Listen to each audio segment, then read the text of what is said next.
I'm Billy S, welcome back to the channel. Today we're taking 20 minutes out of our day to complete a dungeon, or at least that's how long they seem to take in Phantom Hourglass.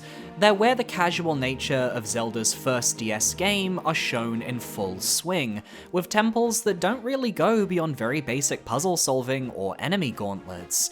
This is admittedly a tough list to rank because I want to focus on what these DS dungeons do differently, but they feel so at odds compared to the rest of the series' design philosophy that we'll just have to see what happens. But please remember, I do not take bosses into account when ranking a dungeon, as I have separate boss ranking videos that cover that topic in more detail. So be sure to parry that subscribe button to stay up to date on all my future Zelda videos, and let's jump in. All 8 dungeons in the Legend of Zelda Phantom Hourglass, ranked. Let me know your favourites down below. At number 8, we have the Temple of Wind, the second dungeon of the game. Found on the Isle of Gusts, the focus of the puzzles here are primarily on the concept of wind. You have to avoid initial gusts on the first floor, while using the newly introduced bomb flowers to activate switches. I'm always a sucker for a throw the bomb into a row of explosives to solve puzzles gimmick. There's also a lot of block pushing, which appears throughout all of the dungeons in Phantom Hourglass, but here it's used in the Temple of Wind to block off wind geysers and open up new paths. Generally, Phantom Hourglass dungeons tend to focus on specific memorable rooms that define them, and in the Temple of Wind we get this on the bottom floor, where we're faced with a giant sand-filled room and a host of terrifying sandworms that will chase you the moment they sense movement. With their perception based on sound, you can trick them with either bomb flowers or the upcoming regular bombs you obtain exploring the dungeon. It certainly makes for an unforgettable experience as you try to race to different corners of the room while the sandworms hunt you down, trying to dig up the correct mounds to activate torches in the corners. But I can't help seeing the irony that for a temple themed around wind, its main draw revolves around an earth gimmick. Sure, Floor 2 has some wind-themed puzzles that you use to unlock the bombs, but from there, the focus of the dungeon shifts to the new item, and admittedly, there aren't many ways to make the bombs feel unique in a puzzle setting.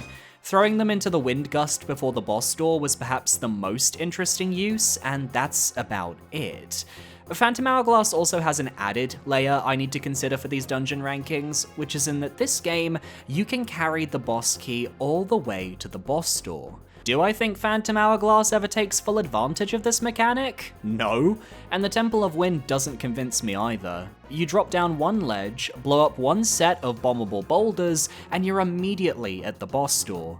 Carrying the boss key should pose some amount of risk, or have a puzzle attached to it to make it interesting, and it's just such a nothing moment here, something they really improved upon in Spirit Tracks. Temple of Wind doesn't hit any real highs, and fails to have an identity, with its visual design even being similar to the next dungeon in the game, the Temple of Courage. If anything, the Isle of Gusts that you go through to even access the dungeon was far more interesting with its gimmick than the temple itself. But I'm not ranking the entire island here. At number 7, we have the Temple of Fire, the first dungeon of the game. Found on the Isle of Ember, atop a large volcano, I can't help drawing comparisons to Dragon Roost Island. While the rest of the game certainly manages to find its own identity free of Wind Waker, I think this island was purposefully made to mirror the first major dungeon of the previous game. But it doesn't have the charm or the depth of a Dragon Roost cavern, with the dungeon feeling like a big tutorial from start to finish, to the point where it only took me 11 minutes from entering the dungeon to reach the boss door with the big key. Aside from maybe Link's Awakening's first dungeon and the original Legend of Zelda, I don't think I've ever felt a temple go by that fast. The first floor has you walking around fires on the floor, facing very basic rooms of enemies, and using Phantom Hourglass's map drawing gimmick to avoid falling to your death in the upper right, by using a nearby diagram to plot your route through the room. Floor 2 brings back classic red and blue switches, then immediately gives you the dungeon item, the boomerang. For those not in the know, the boomerang is actually controlled by drawing its path on the touchscreen, and was a major selling point for the DS Zeldas. Look how these staple items are easier to control with you plotting their exact route. Wow! It makes sense why they'd give you the boomerang straight away, with most of the puzzles from this point on being about hitting switches around corners, or hitting switches in certain orders to open doors. I like this room with the rat, where you have to use the boomerang to kill the rat holding a key so you can collect it. It takes a little bit of timing and feels satisfying to pull off. There's also this DS gimmick on the 3rd floor where you have to blow out some candles using the microphone, which is a bit tacked on, but hey, at least it's fitting the fire theme. And are those fire bars you have to run around? Ooh, Temple of Wind, you could learn something from the Temple of Fire and its actual usage of the primary element throughout the entire dungeon. Even this enemy room has a torch that shoots fireballs at the player, a classic staple of 2D Zelda that feels right at home in a fire temple. My only disappointment comes from the last puzzle. If your boomerang passes through fire, it lights up, and you can use that to light other torches, but it's only done this one time in a very simple room to access the boss key, which is frustrating because you could easily design an entire floor of the dungeon around that mechanic. Though I think they got the memo in Spirit Tracks, so I'll forgive them for now. And would you look at that? While the boss key walk is about as engaging as the Temple of Winds, at least you have to walk around a rotating fire bar with your slower movement speed, which presents the idea of danger. More of that, please. The Temple of Fire is a tutorial dungeon through and through. Its puzzles are simplistic and don't go above or beyond, serving as a casual player's introduction to the series. This game really wasn't designed with long-term gamers in mind, I'm sure. At number 6, we have the Ghost Ship, the 4th dungeon of the game, found in the Northwestern Mists. The first half of the game is spent trying to find the Ghost Ship so you can board it and rescue Tetra, and with the help of the spirits of power, wisdom, and courage, we can finally home in on it. After a brief minigame where we steer our way through the rocky reefs, we step onto the ship and head inside where, after a brief battle sequence, we meet the youngest sister of the House of Cubus. She explains that her 3 sisters are all missing and you need to explore the ship and bring them back there. And so this short, yet well-designed escort mission begins. The ship has a similar setup to the Temple of the Ocean King once you reach the lower decks, as you'll encounter creatures called Reaplings who act just like phantoms. If they spot you, you have to hide in a safe zone or risk getting attacked. On top of this, you'll be guiding the sisters across the ship, and did you know they're afraid of giant spiders? They actually aren't, but they'll make your life a misery by screaming regardless. This will alert any Reaplings to your presence, so you want to kill those Skulltulas ASAP. I love how the sisters also constantly slip up on their own innocent image, often asking Link to make bad decisions. There's this one safe zone on floor 2 with 2 different chests. One of them is safe, the other spawns a Reapling. The yellow sister will always ask you to open the bad chest, and that's definitely a little sus. Going down each floor for every sister and bringing them back one by one ends up being really fun. You get used to the small space, and the dungeon design never strays away from the shape of the ghost ship you're on. It all makes actual sense, and I'm a weirdo who cares about that sort of thing. While I'd argue the prior entries had more depth to their puzzles and their gameplay, I just enjoy going through this short, aesthetically pleasing horror ship and getting a slice of the Ocean King gameplay without the timer, even if I'm not a big fan of the boss fight, because if I hear the words Dead Man's Volley again, I'm going to lose it. At number 5, we have the Temple of Courage, the 3rd dungeon of the game, found on the north of Molina Island. Easily the best of the early game dungeons, the Temple of Courage is a decently lengthy romp into an Indiana Jones-style trap-filled dungeon. The entire gimmick revolves around the concept of courage, be it the courage to take on deadly traps like spiked rollers and bladers that tried to ram into you, or the courage to take on giant moldorm bugs that look especially icky in Phantom Hourglass, or the courage to cross vast bottomless pits on the lowest floor. In that sense, the theming is vague, but works really well in practice. Stuff like using a diagram to walk across invisible floors to progress is great thematically, while early on you also learn of a 4-directional code that helps you solve puzzles throughout the entire temple. It's stuff like this that really helps Phantom Hourglass and the Nintendo DS to shine. We also get Pol's voices making their DS debut. They only appear in this temple, and I assumed I'd have to bomb them to death, which took a while, because as it turns out, I just needed to speak into the microphone and that would have scared them, allowing me to beat them quickly. Playing on the Wii U, you just don't think about any of those microphone ideas instinctively, which is a real shame. Shout out to the top left area of floor 2, where you have to pull 4 switches based on that directional code from earlier, while avoiding both BMO statues and the electrical winder enemies. It was a great test of my spatial awareness, and felt far more in-depth than a lot of the puzzles I'd faced in prior dungeons. Eventually, you receive the bow and arrows, which you can use to solve more puzzles by firing at targets, or these blue arrow launchers that you can spin around to face different directions. They're a lot of fun and help to make the bow way better to use in a 2D space by giving you far vaster range. The only critique I had that really bogged the temple down is how much it relies on slow-moving blocks for platforming. I understand how it allows the developers to create a set path for the player with obstacles tailored to the speed of the blocks, but in practice I just got impatient really quickly. And while I respect the boss door room and how you draw the path that your block takes via the map, I don't think it was implemented that well and was a bit finicky to work with. Though I appreciate that, once again, the main puzzle to spawn the boss key involved that directional code you learned at the start of the temple, giving this whole entire experience a nice through line from start to finish. The Sen's Fortress of Phantom Hourglass was a solid ride, but I just think the late game dungeons outsold it a bit more. At number 4, we have the Goron Temple, the 5th dungeon of the game. Found on the Isle of the Gorons, you end up chasing the Elder's son Gongaron into the temple as he refuses to accept you as an honorary Goron. And given the path to becoming a Goron is a trivia question followed by a membership payment, yeah, I kinda get it. For what it's worth, I actually think the Goron Temple lacks a lot of the depth that some of the prior entries had. For example, it's insanely linear in the sense that you start on floor 1, clear it all, head down to the next floor, clear it all, and so on and so forth. But I found the concise nature of the Goron Temple's puzzles to make up for that. The first floor mostly consists of puzzles where you need to bomb these living statues and then push them onto switches to progress.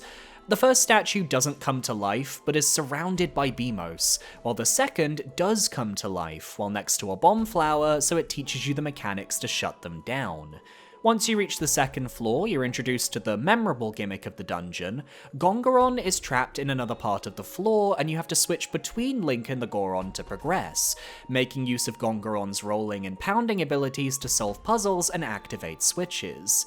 It's a really neat system that I think could have been fleshed out so much more. Give me an entire dungeon with this mechanic instead of a single floor, like with Medley and Makar in Wind Waker. It was so well implemented and far more seamless than its console counterpart, though at least we got to bring him into the boss fight later. I also have to give the Goron Temple props for finally making bomb chews a genuinely useful item. They've always been secondary bomb types for minigames, or to just fuck around with in the series, so getting a dungeon with puzzles designed around them, and with you being able to actually draw the direction they go in, it's really special. In fact, the second half of the dungeon is all about using the bomb chews to solve puzzles, driving them through holes or across sinking sand so that you can hit switches and kill enemies. My only disappointment, as it tends to be with these dungeons, is that the boss key walkback has no danger. In fact, it's worse than the Temple of the Winds, because at least there you had to bomb a block in a wind cyclone to get up to the boss door. Here, you just walk down towards a staircase that leads directly to the boss door, no enemies, no threat, no nada. And also, the fact that Gongaron only appears on floor 2, but then vanishes until the boss fight makes him feel sorely underutilized. Although I do like that the switching characters mechanic was then implemented into Zelda with spirit tracks, so, you know, things happen for a reason. It's that missed potential that ultimately keeps the Goron Temple out of the top 3, but it is still the best use of bomb chews in the series, and you can fight me on that. At number 3, we have the Temple of the Ocean King, the central hub of the game.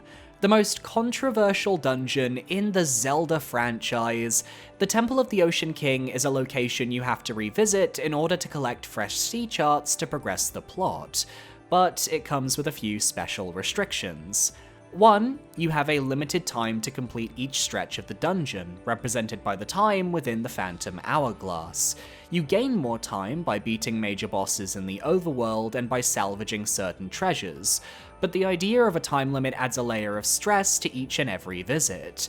Your time goes down any moment you're not in a purple safe zone, so you have to plan your route and execute it quickly.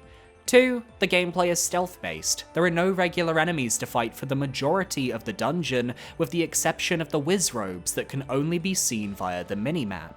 Side note, they're a really cool mechanic, and I like that if you're observant, you can kill them and claim some extra time. Instead, you have to sneak past different coloured phantoms who will chase you down until you hide in the safe zones. You can stun them later with arrows to the back, but you're still stealthing around. 3. Every time you leave, the puzzles and treasure reset, which means every time you visit, you have to complete the entire temple from top to bottom, using your newly acquired items to access little extra shortcuts as you go. There is a mid-checkpoint that can save the time it took for you to reach it, giving you that same amount of time when you head back down there on a future visit, but it doesn't alleviate the repetitiveness of the dungeon. And that's the main problem, the dungeon is repetitive. Do I like the way each set of floors are their own little puzzle box for the player to figure out? Yeah, I think it's a lot of fun, and I can see why the developers thought that people would enjoy trying to get through the temple with faster times. Collecting force gems while avoiding phantoms, using traps to drop them into pits, or rolling boulders over their gold variants, I love it. But that didn't click with most players. They got bored, they got stressed, they got exhausted. You may have 12 minutes in your hourglass, but add in the times you spend in safe zones planning, and you could be in the temple for a good 40 to 60 minutes at a time. And in a game like Phantom Hourglass, which actively conditions the player to enjoy quick bursts of gameplay due to the small size of most islands and dungeons, and you have a temple that feels at odds with the rest of the game's design philosophy. Certain floors are far more tedious to get through than others as well. The ones with the invisible bridges and the various shape switches were the biggest offenders for me. Great puzzles, annoying to go through the second time. I struggled here to the point of thinking, do I even like this? And even when you gain the ability to fight the phantoms, it feels clunky. That last fight right before Bellum, where you have to flee the phantom arena anytime you're spotted, feels so wrong, when 30 minutes before you were celebrating creating the phantom sword that allows you to slay them, but only if their backs are turned and they don't see you. Maybe they should give it a massive asterisk next time. And yet, I still enjoy the Temple of the Ocean King. It has such a depth to its puzzle design and its layout that I can't rank it below the other early game dungeons, it would just feel disingenuous to me. But I also can't help thinking about how they changed the format of the central dungeon in Spirit Tracks to not involve the repetitive backtracking, and how I kind of wish we were dealing with that instead. It's not the worst dungeon in Zelda, not by a long shot, but I do get why it would be someone's least favourite. At number 2, we have the Temple of Ice, found on the Isle of Frost. As the name suggests, we're dealing with the whole smorgasbord of ice-related gimmicks. We've got slippy floors, we've got enemies that can freeze you, and we've got crunchy snow that is actually quite pleasing to the ear. We also have the return of the red and blue switches, but they're used extremely well in this dungeon to a degree that actually has you thinking about what to do next. You'll make your way across a thin ice bridge with bladers, head up to floor 3, and this is a massive room. Multiple puzzles you need to solve in order to progress, from figuring out the order to pull 4 switches based on various stone tablets in the room, which will then allow you to reach the upper levels where you have to complete a boomerang puzzle that sees you hitting orbs in a specific order again to obtain the room's key. It's a lot more exciting than it sounds. Then you face off against some of the Uke enemies and unlock the grappling hook, which allows you to use the wooden pegs and statues with large tongues to complete the rest of the dungeon. You use the pegs to cross gaps like tight ropes, while the statue tongues are often linked to timed switches that, depending on how far you pull them out, you'll get more time to reach your destination. This large room leading to the boss door had me really working myself to figure out the best way through it, as you need to get to the door on the north as quickly as possible, while also not falling into the holes as you go, while also dealing with ice physics. It was actual challenge, something I didn't think Phantom Hourglass could manage. And while once again the big key run to the boss door was woefully short and filled with nothing, I liked the puzzles surrounding the collection of the boss key. The whole bottom floor is dedicated to challenges that have you using the grappling hook to shoot eye targets and cross small gaps, facing enemies on slippy terrain, climbing wooden pegs to grapple up a large mound to a pressure plate, all leading to a very thin ice bridge that you have to cross to spawn the big key. The only way I could make it better, have a timer set to that final pressure plate. Make recrossing that bridge to get back to the chest with the boss key more of a challenge. But hey, the Temple of Ice works the player out far more than any other in the game, and the grappling hook is a fun item to use as you zip around the environment. I'd take this dungeon over the others any day. Well, except for... At number 1, we have Muto's Temple, the 7th dungeon of the game. I don't know how else to describe it, but everything surrounding the Cobble Kingdom and Muto's Temple just feels like peak Zelda. You're investigating an ancient civilization that fell to the waves, the spirits of important knights guiding you to their king, and the dungeon takes place in a massive pyramid that is, to use an earlier quote from this script, straight out of an Indiana Jones movie.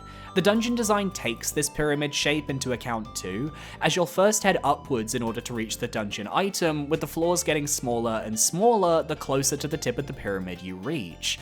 The first floor has a few timed challenges where you have to avoid obstacles and reach a pressure plate before it runs out, then fighting a series of enemies in locked off rooms. There are fake floors, extending bridges, and traps galore, which really makes this place feel like it was meant to ward off intruders. Reaching the top floor has you going through mini mazes with like-likes, the most terrifying Zelda enemies, and a lot of the enemy encounters here are Stalfos who bounce around like in the older 2D titles. The enemy theming makes a lot of sense, as there's this major idea of death surrounding the questline leading to Muto's Temple. The dungeon item, the hammer, is also really fun to use. You can hammer anywhere on screen with it equipped, hitting down hard to push switches, or using it to launch yourself on catapults to higher ledges. And that's on top of it being a fairly solid combat tool that can break a lot of enemies with a single smack. My favourite use are these rooms on the lowest floor where you're riding moving blocks, while using the hammer to hit switches and destroy the Stalfos. The second of which you have to do while carrying the big key. Finally! A big key journey that actually has danger and threat to it. It's what I wanted the whole time, it must be Christmas. But it's basement floor 1 where the temple truly shines. You have this vast room filled to the brim with water, so you need to find a way to lower the water flow, allowing you to progress. You have to platform around with catapults and use your bow to activate switches so you can raise and lower the water to platform anti-clockwise around the entire room. It's so seamless, and the puzzle design here works incredibly well. And then you get to start catapulting boulders. I mean, come on, that's fun no matter the day. Then there are these noughts and crosses challenges, where you use the hammer to flip these tiles into certain configurations to progress. It starts with making them either red or blue, but later on, you have to make a very precise pattern that you first see beneath the water, and then to get to the puzzle you actually have to solve, you need to raise the water, obscuring the original from view. It's a memory game. All of this leading around to the boss key, which leads down to the last auto-scroll segment with the big key. It's just really well designed. They understood that this dungeon's gimmicks were undead enemies, the hammer, the raising and lowering of the water level, and those noughts and crosses gimmicks, and they merged it all in spectacular fashion. No other dungeon comes close to the cohesiveness of Muto's temple in Phantom Hourglass, and keep in mind, this is technically the last unique dungeon you'll face, as returning to the Temple of the Ocean King following this doesn't have any new puzzles or flaws. The DS titles are fantastic at capping off their regular dungeons in spectacular fashion, which is making me very excited for my replay of the Sand Temple when I replay Spirit Tracks. And that's my list. Question of the day, what do you think of the Temple of the Ocean King? I'd love to hear your thoughts. And be sure to parry that subscribe button so you can stay up to date on all my future Zelda videos. I want to give a massive shout out to my YouTube channel members for supporting me for another month. You guys are amazing. I have the hiccups, oh no. It is $4.99 a month. It gets you early access to future videos. It gets you a Dark Souls 3 Soul Level 1 exclusive playthrough, and it's all just a lot of fun. If you want to follow me on social media, consider checking out my Blue Sky, and I'll see you next time when we tackle Spirit Tracks. Adios!